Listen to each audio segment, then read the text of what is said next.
Hi guys, welcome to another edition of Chopper Chat. This year we're excited to celebrate our 50th anniversary.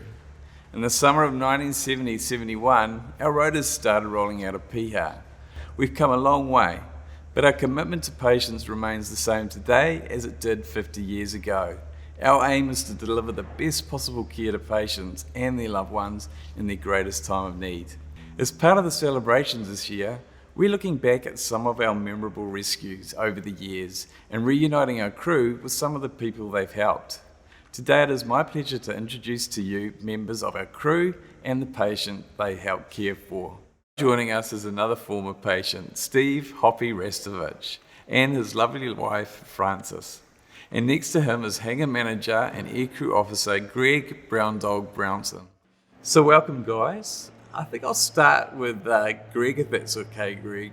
Can you tell us a little bit about how long you've worked for the Trust? Wow, I think I'm going on about 37 years. Amazing. Yeah. I started back in the early 80s as a helicopter lifeguard, surf life saving. So Greg, do you have any idea how many missions you've been involved with? I've never really thought about how many missions, but I've probably done a few thousand over the years. In the early days and then later with the BKs. So you would have seen a lot of change over that time, yeah? Huge amount of change. Yes. Probably the biggest changes I've seen is the technology with night vision goggles. Yes. And of course with the new AW169s or Leonardo 169s. Yeah. Just fantastic. And all for the benefit of the patient care. Yeah, great. Awesome. So Steve, I don't know if you're aware, but it's almost 10 years to the day that you had your accident. It was on the 22nd of February 2010. That's right. Well, what I remember that day was I got a phone call down in Pocono for a drain layer who wanted a load of drainage metal. At any rate, I didn't need the trailer, luckily, so I left the trailer in Pocono and I carted this load of drainage metal to a place called Kaipo Flats. And I had a bit of a talk to the old drain layer and that. And I left there and I was probably about a K or maybe a bit more over the hill on a ridge, flat ridge, and probably doing about 80k. Right. And all of a sudden, boom, front tyre right underneath me just disintegrated. The truck went down and an alloyed wheel doesn't take much, it just peeled that off.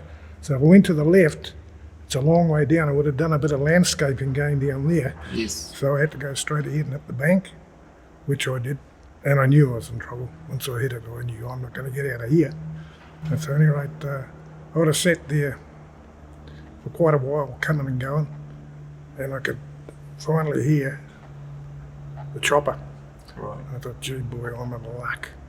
At any rate, I was coming and going, drifting out in and out of consciousness, and I opened my eyes at one stage there, and where the windscreen's supposed to be, I thought I saw God. It was this gentleman here, this moustache. Yes. And I was glad to see him. Right. Yeah, but at any rate, well, that was about it. Once I started cutting into the cab, that's where I really felt everything, eh? Right. When I was jammed in there, it wasn't as bad, but once I started cutting the cab away and moving me around, I'll never forget that. Never forget it, eh? That's what you call pain. At any rate, then next thing I really remember was in the helicopter. And bang, bang, bang, we must have been in the wind somewhere up there, and it was pretty rough. And then Middlemore Hospital, people shaking my hand. And one fella says to me, I might not shake that again, and I didn't think anything of it. Till about a couple of weeks later it dawned on me, maybe I was going to die. Yeah, but that's what I remember. Right. So Greg, what do you remember peering through that broken windscreen that day? Well, first of all, I remember the teamwork that was going on with the fire guys and the ambulance officers and my peers from the helicopter. I had a look inside the cab and I could see Hoppy was really trapped badly by his right leg. And I thought, but where's his left leg? I couldn't see Hoppy's left leg, which he'd lost sort of 40 years beforehand. And with really great teamwork, we got Hoppy out of the truck, into the ambulance, up to the helicopter, which we landed at Onefero School. And I remember seeing Hoppy's leg and going, oh, that's a shame because he's probably going to lose this one. And we were very careful that we packaged his leg along with the rest of the guys. And we got him to hospital as fast as possible. And to see Hoppy a few years back and then today, walking and that's a fantastic feeling. Right. That myself was part of it, the great teamwork to get Hoppy to hospital. Awesome. Yeah. Good feeling. Great. Good feeling. Awesome. Yeah. So, it's quite interesting, Steve, that actually that first accident happened 50 years ago. And that's when the service started, isn't it? Yeah. So, Hoppy, it's taken you a bit of time to recover, hasn't it? Can you tell us a little bit about that process and how you're doing today? Yeah, well, I had about 13 plus operations.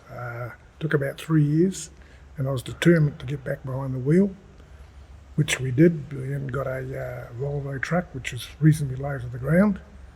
And I did a couple of years there, but problems set in climbing in and out of the cab. Sitting in there all day, not a problem, but just climbing in and out. And at the end of the day, it caught up with me. It was either the leg or the job. Well, I didn't have to be a rocket scientist to know which one to take, really. But no, I've got all steel rods right through me, and it gives a little bit of bother, but why worry about it? Right. I can still walk, And, I can still annoy the wife, so hey, I do well, So I'd like to turn to your lovely wife, Frances, now. Frances, I know it was really important. The helicopter was there for you that day. Just how important? Very important. If it wasn't there, I would now be a widow and our grandchildren wouldn't have their Poppy. Thanks for sharing that. And thanks, guys, for all joining us today. It's glad to see that you got a smile on your face, Hoppy. And you too, Frances. And Greg, thank you so much for joining us too. Thanks. My pleasure. Thanks. No problem. If you have a story you would like to share, how your Auckland and Coromandel Westpac rescue helicopters helped you, please contact me, Lincoln Davies, at the email below. I'd love to hear from you. Thank you for watching another edition of Chopper Chat. We'll see you next time.